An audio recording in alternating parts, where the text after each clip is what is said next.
Politicians and business leaders in Australia have been debating about recent changes in our industrial relations laws, like a right to disconnect, claiming they're going to be bad for productivity.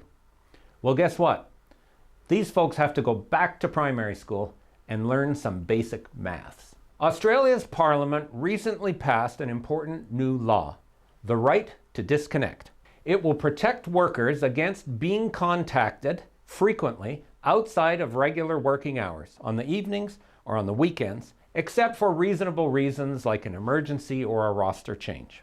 If they're being contacted too much, they can complain to the Fair Work Commission. And they can't be disciplined or discharged if they do not respond to those out-of-hours messages. Sounds pretty reasonable, especially these days when you think about how our digital devices follow us everywhere. But some business leaders and some politicians, like Peter Dutton, hate the idea and have pledged to eliminate it in the future. Why? They said a right to disconnect would be bad for productivity. Now, what is productivity anyway? Let's face it, unfortunately, it's become a buzzword that means different things to different people, usually misunderstood and often misused. Bosses invoke the term productivity to refer to anything that would be good for their profits, even something like cutting wages or taking away entitlements. That's quite wrong, because in economics, productivity has a very precise definition. And guess what? It's a fraction.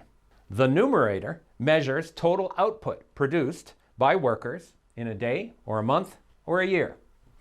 The denominator measures how many hours of work it took to produce that output. The ratio shows how much is produced per hour of work. That's productivity. So what are Mr. Dutton and the business leaders getting at when they say a right to disconnect will be bad for productivity? Think it through. They want workers to be available, often on an unpaid basis, on evenings and weekends. That increases the number of hours worked, the denominator of the productivity fraction. There's not usually any change in the numerator, the total amount of output. In fact, usually the boss is calling you on the weekend because stuff that was supposed to happen during the week didn't happen. So the numerator, output, doesn't change, but the denominator, hours worked, grows. That means productivity, defined as output per hour, shrinks. That's the exact opposite of Mr. Dutton's complaint. Making people work extra hours, usually for free, on evenings and weekends, doesn't help productivity. It hurts productivity.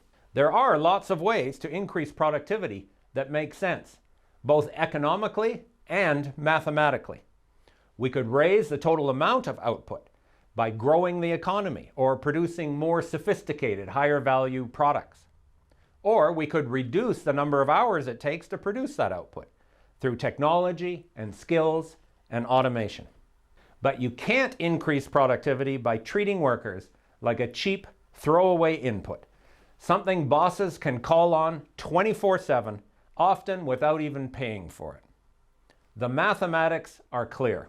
That hurts productivity, not helps it.